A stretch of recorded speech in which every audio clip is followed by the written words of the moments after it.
Advisory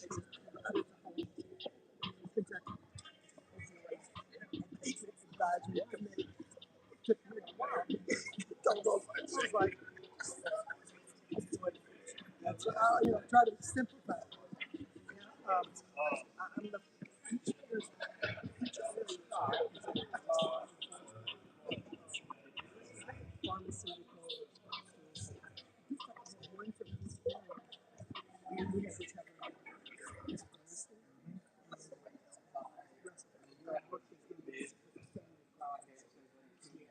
I want to thank everyone for joining us. We're going to get started in just a minute. This is a mic check for my media partners. Thank you in advance for showing up and highlighting the good work of all these organizations in our office. Mic checks, I'm okay for everybody? All right, let's get started and give away some dollars.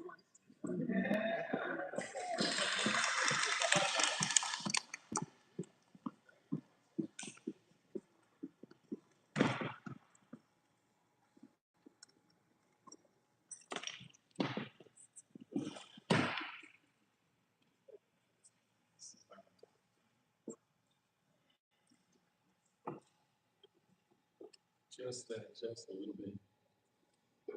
Welcome, everybody. Thank you so much for coming. I want to thank Attorney General Coleman. Thank you for coming to Woodhill Community Center. It says something about the people who show up to Woodhill. This is not a place that everyone in Lexington frequents. So it means a lot that you came here today. It's an honor to have you, as well as Director Evans. Thank you. And Deputy Attorney General Rob Benton. Thank you, Rob. Appreciate you so much. I want to thank the entire Kentucky Opioid Abatement Advisory Commission. I want to thank and welcome all the fellow recipients and congratulate you.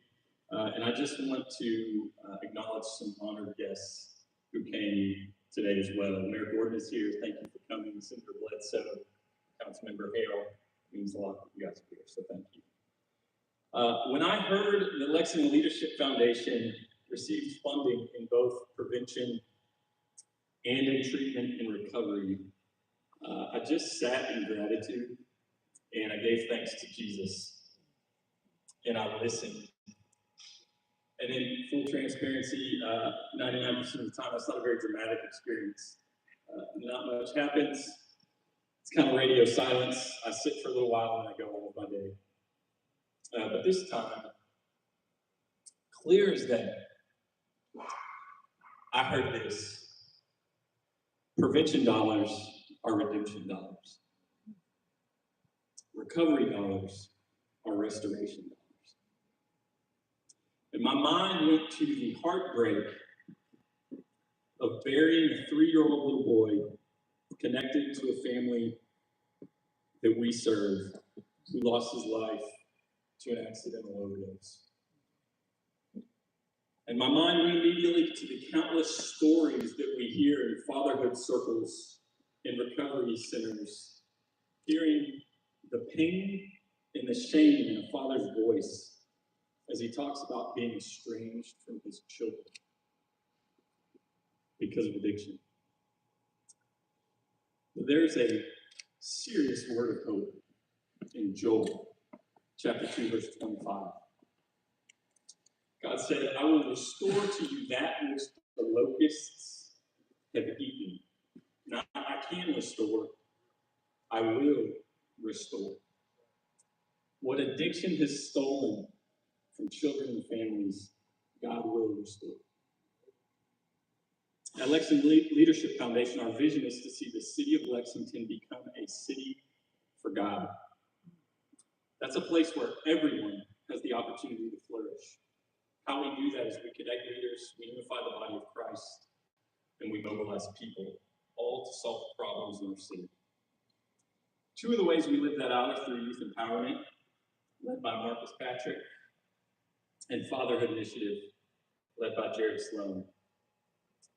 Through youth empowerment, we are honored to steward prevention resources, again in this round of funding, to help young people grow, succeed, and lead and become the leaders that we believe God created them to be. You're going to hear from Marcus in a moment.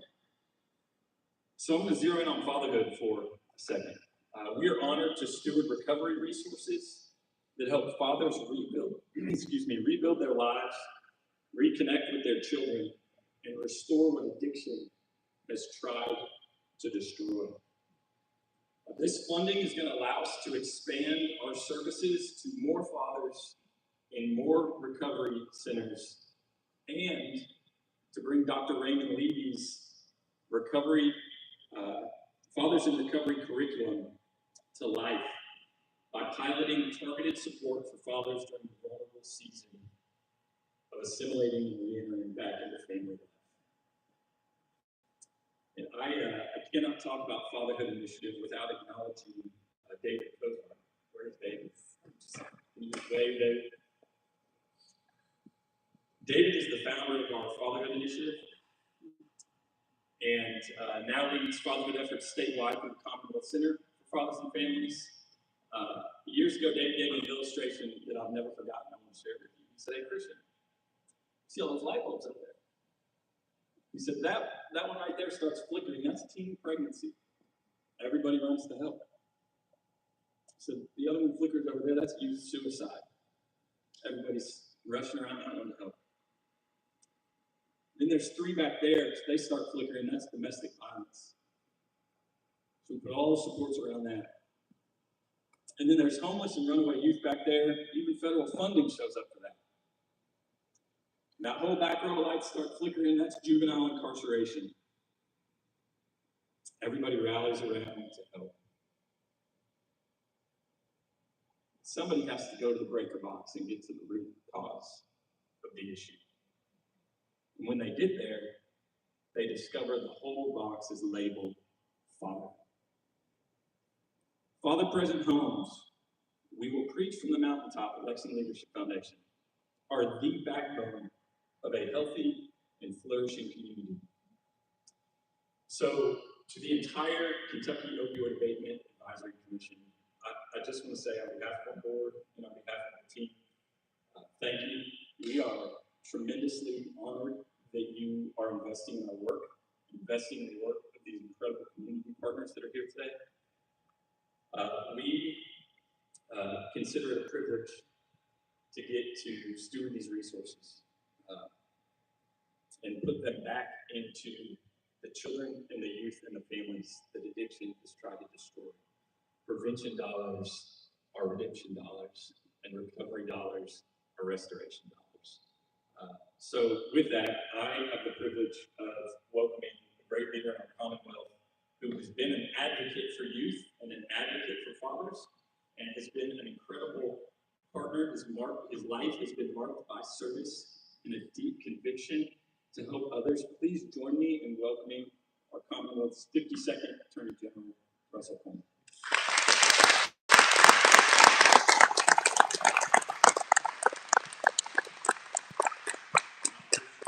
It is not often that you come to the podium following hearing a word like that. What a solid foundation on which to build this celebratory morning. And if you look around, the weather is perfect for this announcement. The brightness, the light that'll be derived from what we're going to discuss here this morning is in such direct contrast to the darkness that is what has invaded our communities and our families and our kitchen tables the last decade to decade and a half. It's Debbie, as I look out, Commissioner Raines, and see one of our extraordinary commissioners on the Opioid Abatement Advisory Commission. There's an empty chair to her left. An empty chair can symbolize a lot. It symbolizes the loss of her son. It symbolizes the loss of a lot of sons, and moms, and dads. But you see her here with a smile on her face, trying to take that loss, trying to take that harm, and bring some light. I struggle with Romans 8:28 myself to bring a word to this. How can all things, which is a broad category, be meant for good? But if you ever heard Debbie and Commissioner Raines talk to a group of young people try to save lives using her own pain. It's one of the most extraordinary things I've seen. A bunch of middle school kids, none of whom are looking at this, none of whom are looking down. So Debbie, thank you. I'm going to individually look you in the eye and thank you for being an exemplar of the light that brings us here.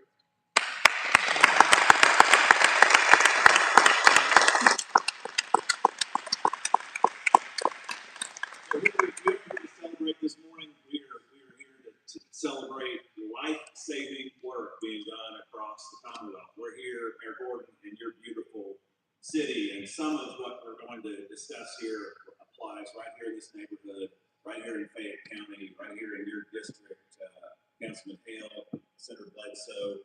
But we're talking about communities, small towns and counties, a little next to the woods, like where I grew up in rural West Kentucky. We're talking about truly from the purchase to the mountains. We're talking about grants in our Commonwealth's largest city to some of the smallest counties in our Commonwealth.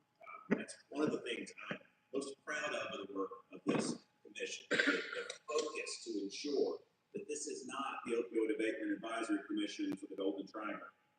It is for the Golden Triangle, but not exclusively for Lexington and Louisville. And for many Kentuckians, that's always a source of tension, a source of hesitancy. And I am so pleased that this is an effort that focuses on the entirety of our Commonwealth. I'm proud to announce, I don't want to bury the lead at all, and I'm proud to announce that earlier this week, Kentucky's Opioid Abatement Advisory Commission awarded more than $34 million to organizations, just as I said, from east to west. It is our largest funding distribution to date, and we are grateful and excited to see those dollars going to organizations focused on saving lives and helping to rebuild families. $34 million. I think that deserves an applause.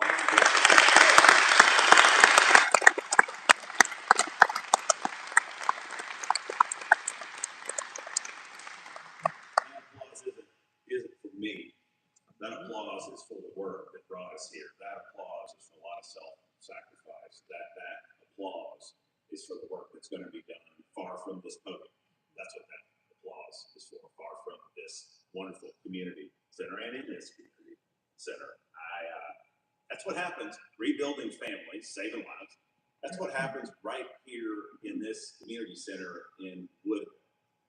That's why I'm just so grateful to you, Christian, to the Lexington leadership, with emphasis on Leadership Foundation, for hosting us not only today, to Marcus, Jared, your entire team. It's what you do at events when the cameras aren't on.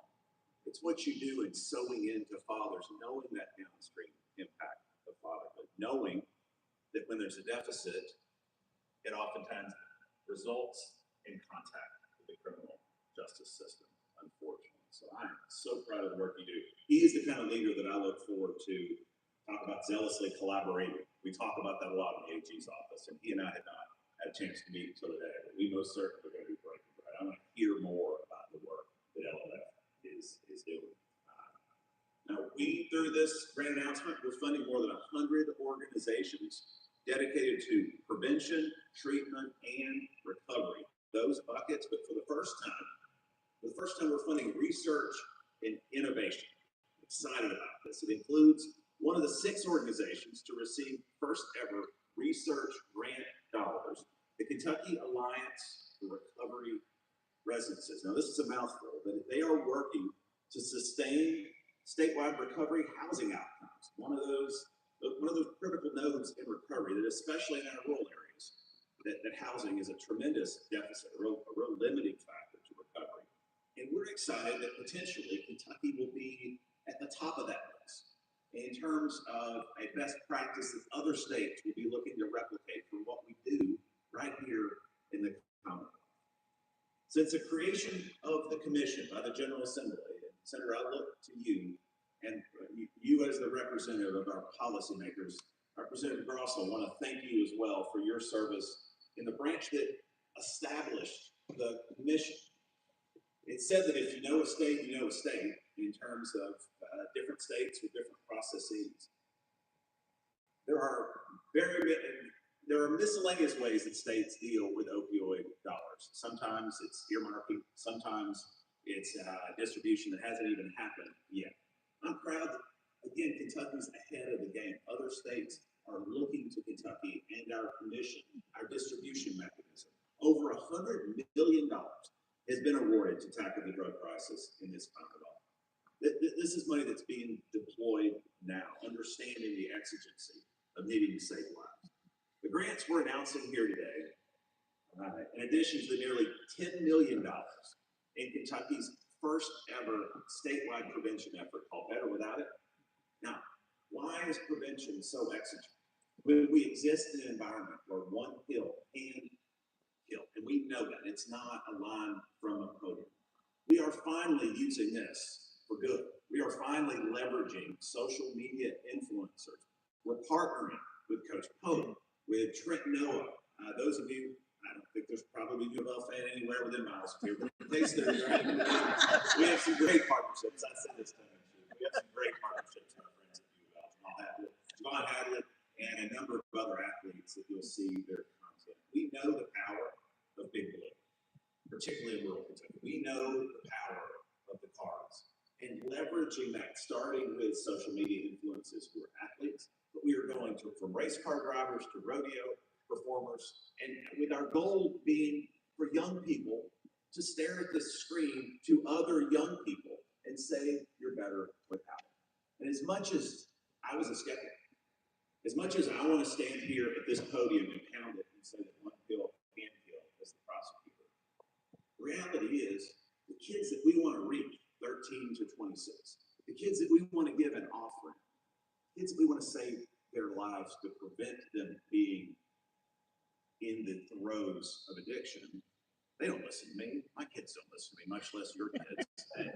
But they listen to other young people. They listen to social media influencers. And to hear Coach Pope say, you want to wear a jersey like this? You want to play on a court like that for me? You're better with that. Or to hear a young lady who lost her brother to drug addiction say, this is the impact on my family, but this is how we're moving forward. This is how I'm filling that hole. For her, it's equine. For many others, it's sports. It's keeping clean. It's faith. And we want to leverage all of that using social media for good. We rolled that out a year ago at the U of L UK game. We have had over 7 million Kentuckians, 7 million views. You can show my age by not even articulating this, right? There's 7 million views of our content since we rolled out. And we are continuing to fund. The commission is funding this. I couldn't be more excited. It may be the most impactful thing I do in this job is your attorney general, trying to save lives. Make no mistake, as excited as I am about Better Without It, this is blood money. What we spend, what we announce, it is blood money to those that have lost their sons and their daughters. These dollars that we have clawed back from the companies that created this crisis. The notion of stewardship goes beyond simply making good decisions. The notion of stewardship goes to not just bearing those talents, it goes to growing those talents. It goes to spending those dollars in a way where we think it's that. We think of every family when we make announcements like this. And it is a heavy thing. And it factors into every decision our Opioid Abatement Advisory Commission makes. And I'm so grateful. I cannot say this enough. I'm so grateful for their willingness to stare into this darkness, to fight this heaviness with these dollars. And we're going to spend them in a way that has an impact. But these grants come as Kentucky is making progress in the fight against the drug crisis. We know this. Everyone in this room knows that our numbers were improved last year, 1,410 last year. That's improvement. But for the 1,410 families who still have an empty chair in their house, last year was not a good year. So we do not, this is a moving target. We do not rest on our laurels. We are not there yet by a long, long shop, and that's why we are investing these dollars in a wise fashion. With incredible partners, those that are here with us today, we are chipping away at this limiting factor to our flourishing and getting closer to a solution. So I want to end by again expressing my deep gratitude, not only as your Attorney General, but as the dad of kids who I worry, no throwaway line, young kids and teenagers, that I worry about the environment in which we're raising our kids. It is a no margin of error environment. It is a no margin of error environment in terms of the substances, where one pill, one bad decision, one bad call, they can lose their lives. One bad call with this, and their lives could be destroyed. Their mental health could be crushed. Friends, we are for the first time. And this is not the prosecutor wringing his hands. This is the dad saying that those of you who are parents and grandparents, mamas and papas, we are raising our kids and our grandkids in a margin of error environment. And it takes collaboration like this, it takes community like this to mitigate the size, the metastasizing threats that we're facing. That's not a dark notion. I return to the light that's in this room. I return to what will be discussed from this podium. But I am so grateful to the members of the commission represented today by Commissioner Raines, but these are people that have day jobs who are willing to look into the darkness and invest in trying to mitigate this harm. So my real job up here today is to introduce our next speaker, someone whose leadership, he has lived leadership since a young man, someone who served in our Drug Enforcement Administration, seeing things, smelling things, being exposed to environments that you just don't unsee. Who was willing, we jokingly say he failed at retirement. After leading the Drug Enforcement Administration, not only being head of global ops, all operations with DEA globally, he was the acting administrator of the Drug Enforcement Administration. He wanted to step into another role, still serving. Now, absent here today, before Chris comes up, we did have, and I invited the representative from the Kentucky Narcotics Officers Association, their executive director, my good friend Tommy Loving, who would be here but for the fact that he had a family limiting factor to his schedule. It was important that he was here, and he would be here otherwise. Because to successfully mitigate the harm, it must be enforcement along with treatment and prevention. We're focused today on prevention, we're focused on treatment. And I'm excited that we're focused on innovation. But even though we're not spending our bandwidth up here talking about enforcement is an essential part of this formula. This is a gentleman that spent his whole career in enforcement and is now leading our efforts with integrity to save lives. So with that, please join me in welcoming the Executive Director of the Opioid Abatement Advisory Commission, Chris Evans.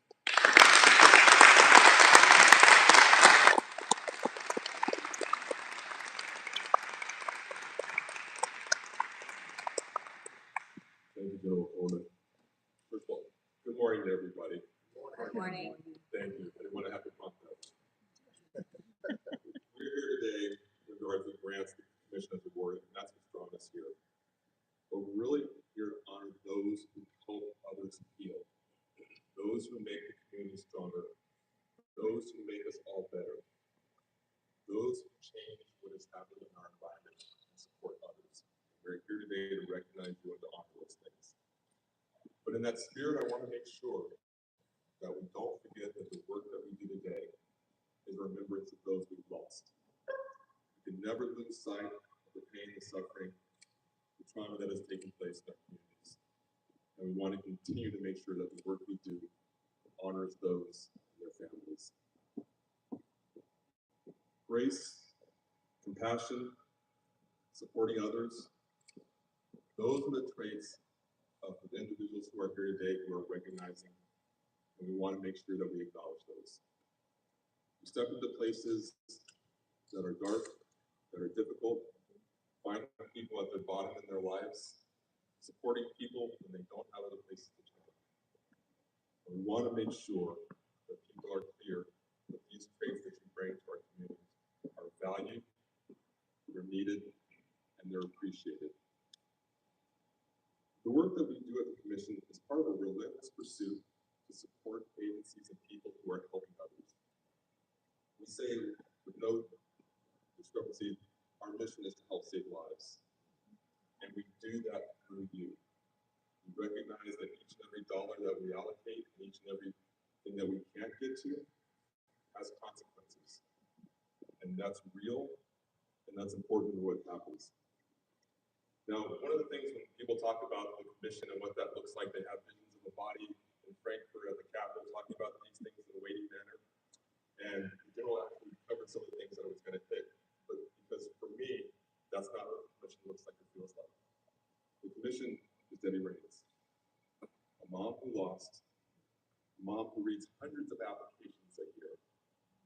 And everything we do, she questions and asks, does this make sense? Is this the best way? Are we doing the right things for those who come before us and those who are following? So when you think of the commission and the work we do, this is not what you should think of. You should think of Debbie Raines because that's what we are. And Debbie, thank you very much for all that you do. Our work with the commission and the work of everyone here today is built on making lives better, built on helping those who need help, lending a hand to those who need help out in their time of difficulties. And so on behalf of the commission, on behalf of myself, I want to thank you for the privilege to support you and to work with you and to be able to move forward in this journey along with you. God bless you and thank you very much.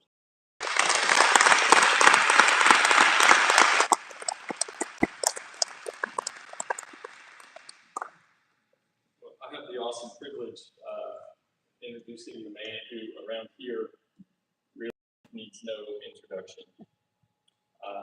But I want you to know a couple things. 26 years ago, there was a kid in Knoxville, Tennessee, who woke up early in the morning to go work a job at FedEx so that he could spend the rest of the day doing what he loved to do, which was invest in young people. That young man met his wife Audra and got married, and they do what every smart person who gets married in Tennessee does, they move to Kentucky. We are so glad he did. Since then, which has been over 19 years, Marcus Patrick's vision to serve youth and families has only grown and impacted more kids every year. The resources in prevention that the Commission has allocated to Lexington Leadership Foundation have allowed us to put deeper supports in academics, wrap around entire family support of the youth that we're serving, and reach more kids primarily through athletics. The place you are standing today is a result of Marcus Patrick's vision. This entire ministry, which he oversees, was built around his vision. Probably 18 months or so ago, Chief Withers was here, Chief Withers, and he was kind enough to sit down with us for a little small project. And I just couldn't, I was so grateful that he gave us his time. I kept thanking him. And he finally put his hand on my shoulder and said, Christian, I just need you to understand something. I live in this neighborhood. And I remember what it was like before Marcus got here, before this place was built. So when he texts me, calls me, and he asks me for something, I show up. So please welcome the Director of our Youth Operations, who is celebrating with us the renewal of opioid prevention resources, Marcus Patrick.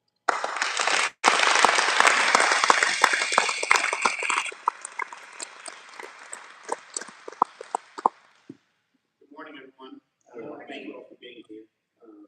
It's a pleasure to see all of your faces here, and the reason for you being here in support of children, youth, and families and communities all over the state.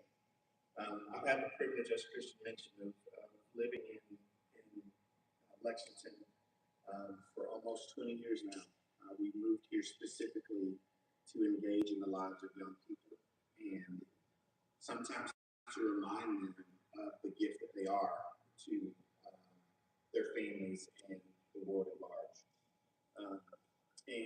Today, I'm glad that we get to be here to celebrate the money that we all received that will benefit and create more healthy communities, more healthy households.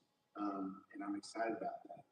Because I think about certain young people that we've had the opportunity to engage with. A young man named Tucky, who has been affected by just the traumas of losing a family member to gun violence, surrounded by easy access to drugs and opioids. And we were able to partner with another organization and launch a soccer clinic last year. And the soccer clinic started at 9 in the morning, and this young man was up at 8 o'clock, ready to engage, because he was excited about something for the first time. And so early to engage in soccer opportunities, because there was something available for him to do. We were able to put that clinic on with the money that came from the opioid abatement. So thank you all for that. Also think about a young man named Joshua, who again, in this community, easy access to drugs and opioids, unlimited traumas that he's faced already. And we've been able to surround him with our staff to put in some academic supports that partner with local schools to help lift him up and again remind him of the young man that he will be and that he is right now. We truly believe that our young people can be leaders right now. We don't expect them or ask of them to be a leader when you graduate high school or you get this degree or you work this job. We want you to lead right now. And what that looks like is understanding the capacity that you have and the voice that you carry that will help someone else. Upstairs in this building, we have a conference room that throughout the week in the afternoons, it's one of our spaces that our kids get to use for their after-school programming, their homework group. We leave it as a conference room table because we want them to understand the gravity of what happens at conference room tables. So that one day, they will be able to sit on the other side of that table to make decisions on behalf of somebody else. That's why we do the work we do. And right now, the amount of access that our young people have, even in schools, to vapes and drugs and gummies is unprecedented. And so this money helps us just kind of build our options on what we can take into schools, take into communities to help combat the issues that our young people face. So again, welcome to all of you that are here. Congratulations on the money that you received. And to the committee, thank you so much for allowing us to be recipients of this. And we look forward to working with other partners and creating more change in this community. Thank you so much.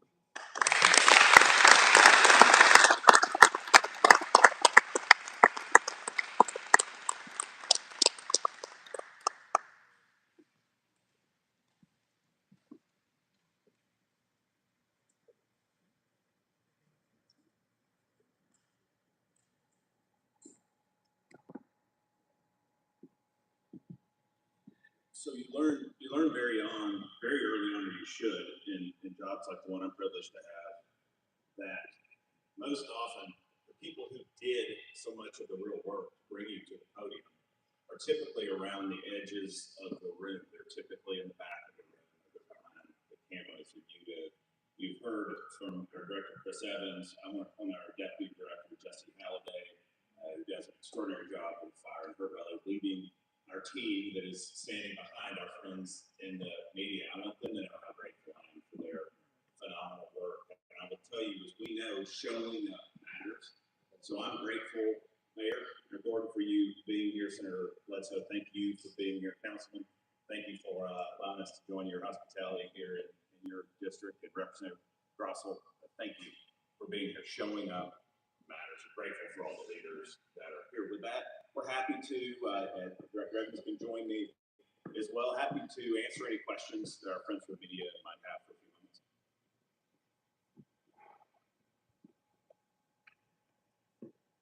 If there's no immediate questions, we want to thank you for joining us today. For our partners, congratulations. We're excited to see your work continue.